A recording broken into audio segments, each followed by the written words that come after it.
Good morning বন্ধুরা, কেমন আছেন? আশা করি ভালোই আছেন। আমি সুনিতার সংসার আবার একটা নতুন ব্লগ নিয়ে চলে এসেছি। তো দেখো, আমার ছেলে হাতে ঘটি, প্যাকেটে ধূপ বাতি আছে, গলায় গামছা দিয়ে নতুন জামা প্যান্ট পরে চললো জল আনতে। তো আজকে বাবার শ্রাবণ মাসের লাস্ট সোমবার, সেই লাস্ট সোমবারের উপোস করে, তো জল আনতে যাচ্ছে। আর সেই দেখো এই মন্দির, আমি এই মন্দিরে আমার ছেলে জল ঢালবে, তো তাই জন্যে আমার ছেলে উপোস করেছে, জল আনতে যাচ্ছে। তো তারপরে দেখো মন্দিরটা তোমাদেরকে দেখালাম। আর এই দেখো, এই যে গাড়িটা দাঁড়িয়ে আছে, এই গাড়ি করে ওরা যাবে। তো ওই গাড়ি আর মন্দিরটা তোমাদেরকে একটু ভিডিও করে তোমাদের সামনে, মানে তোমাদের সঙ্গে শেয়ার করলাম। আর দেখো মন্দিরের সামনেটা কত সুন্দর সাজিয়েছে, এটা রাতের বেলা হলে আরও সুন্দর লাগবে। আর এই দেখো আমার বড় ছেলে ওদিক থেকে হাত তুলে বলছে আমি আছি, আর তার পাশে হচ্ছে ওটা আমার ছোট ছেলের বন্ধু, ও হাত তুলছে। আর এই হচ্ছে গাড়ি। আর এদিকে দেখো ঘোড়া, জার, ঘটি, বোতল সব নিয়ে রেখেছে, কেন কি এই তো করেই জল আনবে।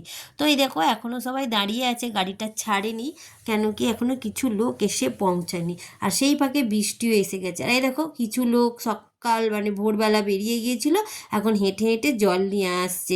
তো এটা ওই যে মন্দিরটা দেখালাম, ওখানেই জল ঢালবে বলে। তো এত প্রচুর বৃষ্টি হচ্ছে, কি বলবো, বৃষ্টি মানে বৃষ্টি হয়েই যাচ্ছে। আর ওরা সব ভিজে ভিজেই জল নিয়ে চলে এলো, তোমাদেরকে একটু শেয়ার করলাম এই বৃষ্টির ওয়েদার।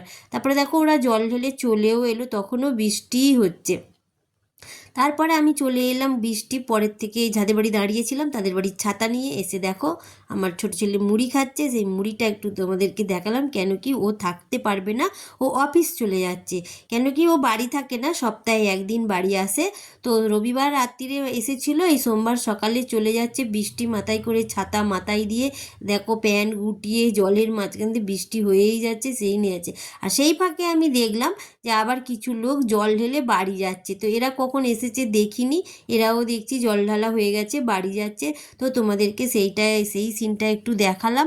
আর এই দেখো এটা মনে হচ্ছে আমাদের বাড়ির গলিতে জল জমে গেছে, তো আমি সেই জল জমার ওপর দিয়েই আস্তে আস্তে যাচ্ছি, তোমাদেরকে এটাও শেয়ার করলাম। এই যে তোমাদেরকে দেখাচ্ছি এদেরকে, সেই গলি থেকে বেরোবার সময় যে দেখলাম না, দেখালাম তোমাদের জল ঢেলে ওরা বাড়ি যাচ্ছে, তাদেরকে একটু আবার মানে ক্যামেরা করে নিলাম। তারপরে আমি বাড়ি চলে গিয়েছিলাম। বাড়ি থেকে অনেকক্ষণ পরেই আমার বেরিয়েছি, তো ভাবলাম আমার বড় ছেলে এসেছি কি দেখি, এত বৃষ্টি হচ্ছে, সেই ভিজে ভিজে তো আসবে, কেন ম্যাটোর করে গেছে, ভিজে গেছে, যাবার সময়ও ভিজে গেছে, আসার সময় তো ভিজে ভিজেই আসবে। তো এই জন্য আমি আস্তে আস্তে সেই মন্দির প্রাঙ্গণে চলে গেলাম। গিয়ে দেখলাম সবাই পুজো দিতে এসেছে, সবাই এই দেখো সব মেয়েরা। আর এদিকে দেখতে পাচ্ছ আমার ছেলেরা জল নিয়েও চলে এসেছে, আমি দেখলাম। দেখে তারপর দেখছি ওরা, এটা হচ্ছে তারকনাথের মন্দির, সেই তারকনাথের মন্দিরে বাবাকে চান করাচ্ছে। আর মানে বাবার স্থানটাকে ভালোভাবে রগড়ে রগড়ে ধুয়ে দিচ্ছে। আমি একটু দূর থেকে ক্যামেরা করেছি, কেন কি আমি কাছে যাইনি, তো ওই জন্য ভালোভাবে ক্যামেরাটা হয়নি। আর ওখানে সামনেও সব মহিলারা ছিল, কেন কি ওরাও পুজো দেবে। তারপর আমি বাড়ি চলে এসেছিলাম, এসে দেখছি আমাদেরকে খিচুড়ি হয়েছিল, সেদিনকে এত বৃষ্টি হচ্ছিল, তো নিরামিষ খাবো, তো নিরামিষে আর কি করব না ভেবে খিচুড়িই করে দিয়েছি। তো আমার মেয়ে বললো মা আজকে খিচুড়ি করি, তো ঠিক আছে চলো, বাবার বার আজকে একটা খিচুড়িই খাও বলে বাড়িতে খিচুড়ি করেছিল। তারপর দুপুরবেলা আমি মন্দিরে গিয়েলাম, খাওয়া দাওয়া করে দেখছি সেখানে আরতি হচ্ছে। তো যাই হোক আমি একটু আরতিটা তোমাদের সঙ্গে শেয়ার করলাম। তো এখন আরতিটা হচ্ছে পঞ্চপ্রদীপ নিয়ে, দেখো আস্তে আস্তে আরতি হচ্ছে। তারপরে হচ্ছে কর্পূরদানি দিয়ে আরতি। তো কর্পূরদানির আরতিটাও তোমাদের সঙ্গে শেয়ার করলাম। তো দেখো বাবার আরতি, মানে খুব ভালো লাগছিল, বাবাকে ফুল মালা দিয়ে সাজানো আর দাঁড়িয়ে আরতি দেখা, এটা সত্যি খুব ভাগ্যের। আমি ঠিক সময় পৌঁছে গিয়েছিলাম বলে আমি বাবার আরতিটা দেখতে পেলাম। তো দেখো এখন গামছা দিয়ে এবার আরতি করছে। তো আমি সব কটা আরতি তুলেছি কি ঠিক জানি না, তোমাদেরকে আমি শেয়ার করছি। তো এখন গামছা দিয়ে আরতি করছে, আর ওদিকটাতে বাবার প্রসাদ চড়ানো আছে, যেহেতু অনেক কিছুই প্রসাদ চড়িয়েছে। তো আমি তোমাদেরকে একটু মন্দিরের ভেতর হচ্ছে, আমি বাইরে থেকে ক্যামেরা করেছি বলে অতটা তোমাদেরকে শেয়ার করতে পারিনি। তারপরে দেখো এই ঝাড়ন দিয়ে আরতি হচ্ছে, এটাকে কি বলে বন্ধুরা, তোমরা যদি জানো আমাকে একটু কমেন্ট করে জানিও এটাকে কি বলে। এই যে হাতে চুলের মতন দিয়ে যে নাড়াচাড়া করে মানে আরতিটা করছে, এটাকে কি বলে আমি তো জানি না।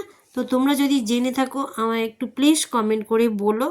আর দেখো আরতি হয়ে গেল, হয়ে যাবার পর আমি এবার চলে এসেছি। এখানে প্রসাদ দিয়েছিল, সেই প্রসাদগুলো তোমাদেরকে আবার দেখাবো বলে। তো দেখো আমাদের মহাদেবকে এই প্রসাদ দিয়ে মানে ভোগ চড়িয়েছিল, তো দেখতেই পেলে। তো প্রসাদ চড়ানো তোমাদেরকে দেখালাম, তারপর বাড়ি চলে এসেছিলাম। একদম তোমাদেরকে দেখাচ্ছি রাত্রিবেলা। তো দেখো বন্ধুরা, আমি রাত্রিবেলা যাচ্ছি সেই মন্দিরে। তো মন্দিরটাকে এত সুন্দর সাজিয়েছে, তোমাদেরকে আমি এই মন্দিরটা দিনের বেলার সাজানোটা দেখিয়েছি, মানে ফুল মালা দিয়ে সাজিয়েছিল, সেই একই ফুলমালা আছে। এখন তোমাদেরকে লাইটের কায়দাটা দেখালাম। তারপরে দেখো এখানে আমাদেরকে ভোগ খাইয়েছে। তো ভোগ বলতে এখানে কি কি খাইয়েছে তোমাদেরকে দেখাচ্ছি। এক লাইন খেতে বসে গেছে, আর আমরা উল্টো দিকের লাইনে দাঁড়িয়ে আছি, আমাদেরকেও দেবে। তো প্রথমে দিয়ে গেছে দেখতে পাচ্ছ ফল আর খিচুড়ি ভোগ। তো খিচুড়ি ভোগটা পেট ভরে নয়, মানে অল্প করে দিয়েছে। তারপরে দিয়ে গেছে পোলাও, তার সাথে দিয়েছিল সোয়াবিন আলুর তরকারি। তো সোয়াবিন আলুর তরকারি আর পোলাওটা দারুণ লেগেছিল বন্ধুরা। আর দিয়েছিল বোঁদে, তো তোমাদেরকে বোঁদেটা দেখানো হয়নি। আর ছিল চাটনি, চাটনিটাও দেখায়নি। তো যাই হোক, খাওয়া দাওয়া করে দেখো এখনও লাইন দেওয়া আছে, আমরা হাত পা ধুয়ে চলে এলাম। এসে এবার বাড়ি ফিরছি। দেখো অন্ধকার, বাড়িতে চলেও এসেছি খানিকটা, এসে তোমাদের সঙ্গে শেয়ার করছি। তো বৃষ্টি পড়ছিল, ছাতা মাথায় দিয়েই চলে এলাম। আর ঠাকুরতলার প্রসাদ ছাড়াই যাবে না, যেহেতু আবার আমাদের বাড়ির দোরগোড়ায়, তো একদমই আর ছাড়া যাবে না। তো আমরা প্রসাদ খেয়ে চলে এলাম। তো ভিডিওটা এবার এখানেই শেষ করছি। তো বন্ধুরা, আমার ভিডিওটা ভালো লাগলে লাইক, শেয়ার, কমেন্ট আর সাবস্ক্রাইব করবেন। তো কেমন লেগেছে কমেন্ট করে জানাবেন। টাটা, বাই বাই, আবার দেখা হচ্ছে অন্য কোনো ভিডিওতে।